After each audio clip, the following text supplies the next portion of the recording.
આજ રોજ જે સમસ્ત કોળી સમાજના સમૂહ લગ્નનું આયોજન થયું છે, જેમાં 41 દીકરીઓ આજે જોડાયેલી છે.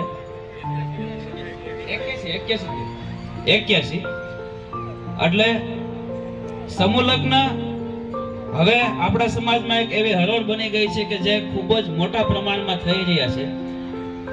જયંતિભાઈ જેમ કીધું એમ હજી આપણા સમૂહ લગ્ન જેમ થાય છે એમ ગામડે ગામડે હજી પણ સમૂહ લગ્ન થવા જોઈએ. પણ આમાં શું ફાયદો થાય ને, આ મારા જે ગણિત પ્રમાણે હું કહું છું, એક દીકરીના પિતાને ઘરે લગ્ન કરે એટલે 1.5 લાખ રૂપિયાનો જમણવાર થતો હોય છે. સમૂહ લગ્નના ફાયદાની વાત ચાલતી હતી. એક દીકરીના ઘરે લગ્ન હોય એટલે દીકરીના પિતાને 1.5 લાખ રૂપિયાનું જમણવાર થતું હોય છે અને મિનિમમ 1 લાખ રૂપિયાનો કરિયાવર થતો હોય છે. 2.5 લાખ રૂપિયા ફક્ત દીકરીના મા બાપને ખર્ચો એક લગ્નમાં, પ્રાઇવેટ લગ્ન જો કરે ને તો ખાલી જમવાનો અને કરિયાવરનો આવે, મંડપનું ને એમ ગણો એટલે 3 લાખ થાય. પણ સમૂહ લગ્નમાં જોડાવાથી દીકરીના પિતાને ફાયદો હોય છે કે આજના દિવસે દીકરીની જાન અહીંથી રવાના કરે, દીકરીને વરાવી દે, પછી દીકરીના મા બાપને આવતીકાલની કઈ ચિંતા નથી હોતી. કેમ કે 3 લાખનો સીધો ફાયદો આપણા સમાજમાં. એવી 81 દીકરીઓ જે આજે પરણે એટલે તમે હિસાબ કરો એટલે 24 થી 25 લાખ રૂપિયા ઉપરનો આંકડો પૂગી જાય. આપણે 2.5 કરોડ 2 કરોડ ને 40 લાખ 8 તેરી 24. એટલે આવા સમૂહ લગ્ન મહુવા તાલુકામાં આ વર્ષે આપણે 8 થી 10 થયા છે, મોટા મોટા, અને ગામડે ગામડે અલગ. એટલે આપણા સમસ્ત સમાજનો લગભગ મિનિમમ મારી દ્રષ્ટિથી 10 થી 12 કરોડ રૂપિયાની બચત થઈ છે. અને અમુક દીકરીવાળાને હજી થોડું સૂચનો એ આપું છું કે સમાજમાં તમે શાખા જવાને બીકને લઈ ઘરે જમણવાર બંધ કરો તો બહુ સારી વાત છે. કેમ કે સમાજ તમારા માટેથી ફાળો ઉગડાવે, તમારા માટે આયોજન કરે. આયોજકો 4 મહિનાથી મહેનત કરતા હોય ને દીકરી માટે બધું મેનેજમેન્ટ કરતા હોય, છતાંય તમે જો ઘરે જમણવાર કરો તો એ સમાજને ફાયદો નથી. જરાક વિચારવા જેવી આ વસ્તુ છે. એટલે થોડો ઘણો સુધારો સમાજમાં થતો રહેશે તો હવે આપણા કરોડો રૂપિયા આપણા સમાજના બચતા રહેશે. અને એ પૈસા તમે દીકરીમાં કે દીકરામાં શિક્ષણમાં વાપરતા થાવ. હવેનો જે આપણો યુગ છે એ શિક્ષણનો છે. શિક્ષણ વગર આપણા સમાજનો કોઈ જાતનો ઉદ્ધાર નથી. શિક્ષણ નહોતું એટલે આપણા સમાજને પેલા બધા ગેરમાર્ગે જ દોરે છે કે અલગ અલગ અફવામાં, અલગ અલગ લોકોના કહેવામાં આપણે બીજાનું કીધું કરવું પડતું. આજે જે આપણા આગેવાનો ધારાસભ્યથી લઈને મંત્રી સુધી જો પહોંચ્યા હોય તો તેનામાં શિક્ષણ હતું એટલે એ લોકો પહોંચ્યા છે. અને આપણા બાળકો પણ શિક્ષણ વગર કોઈ આગળ આવવાનું નથી. અને બીજું, હું લગભગ હમણાં 2-3 સમૂહ લગ્ન વાંગર થયા, ભૂતેશ્વર, ઘણી જગ્યાએ બોલ્યો. આપણા સમાજના દીકરાઓમાં અત્યારે બાંધવાનું થોડુંક બહુ ખોટું દૂષણ આવી ગયું છે.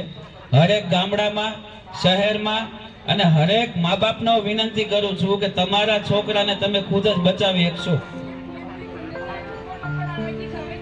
દીકરા દીકરીને, આપણા જે યુવાનો છે એનો ખાસ વિનંતી કરું છું કે તમે ગેરમાર્ગે એવા રસ્તે ના ચડો કે જે દારૂ, જુગાર, વ્યસન અને બાધાબાધીના કેસમાં મેં એવો જોયો છે કે આખો પરિવાર રખડી જતો હોય છે આપણા સમાજનો. એક નાની એવી ભૂલ કરીને 2-5 લાખ રૂપિયા તમે ભરો તોય તમારે નથી જામીન થતા. આખા પરિવાર વાહે આટલા ચિંતામાં આવી જતા હોય છે. તો આમાં પણ થોડો આપણે સુધારો કરવો પડશે. લાંબી વાત મારી ના કરતા બસ અત્યારની ચિંતા હું એ જ વ્યક્ત કરું છું. સારો એવો માહોલ છે આપણા સમાજમાં, સારા એવા લગ્ન છે. પણ અહીંયા ગામે ગામથી આપણા બધા આગેવાનો, વડીલો અને યુવાનો હોય છે. એને આટલી વિનંતી કરું છું કે આપણા છોકરા વ્યસનમાંથી થોડા બચે એનું આપણે પોતાએ થોડું ધ્યાન રાખવું પડશે. અને તમારા છોકરા કોઈ ખરાબ સંગતમાં ન આવે. અત્યારે ઘણા યુવાનોને હું જોઉં છું જેમ કે કેમ બધાને એક રીતે ડોન બની જવું છે, એવા બધા કિસ્સાઓ બહુ બનતા હોય છે. તો ગામડેથી લઈને શહેર સુધી આપણા વડીલોએ ધ્યાન રાખવું છે કે આવા સુધારો લાવો. હું ઘણા લગ્નમાં જાઉં, ગામડે ગામડે આપણે છે ને, મારું કુટુંબ હોય, કોઈ પણ સમાજનું કુટુંબ હોય, એમાં આપણે ડાયરો થતો હોય. ડાયરામાં હોય છે વડીલો. વડીલો ખાલી ડાયરામાં બેસીને 2 કલાક હવાણ કરીને ખાલી જગ્યા રોકવા માટે નથી હોતા. હું ખાસ વડીલોને કહું છું, તમારા છોકરા, તમારા કુટુંબના દીકરા, તમારા યુવાનો તમારા કીધામાં હોવા જોઈએ. જો આજે આ સુધારો નહીં કરશું તો 10 વર્ષ પછી આપણા છોકરા આપણા કીધામાં નહીં હશે, વ્યસનોમાં ફૂલ ગળી ગયેલા હશે. અને બીજું કે હાવ આઉટલાઈન ઉપર એટલે કે બાધાબાધીમાં ને એમ જો જાશે 10 વર્ષ પછી એનું ભવિષ્ય નથી હોતું. હું જ્યારે આજથી 10 વર્ષ પહેલા 20 વર્ષની ઉંમર હતી ત્યારે મારી આરોહરના ભાઈબંધો ને ઘણા અમારે ડોન બનવાની કોશિશ કરી હતી, ગુંડાગીરીએ ચડી ગયા. અત્યારે મજૂરી કરે છે જોઈએ તો આપણને ખ્યાલ આવે કે ભાઈ આનું હાવ પતન થઈ ગયું જીવનનું.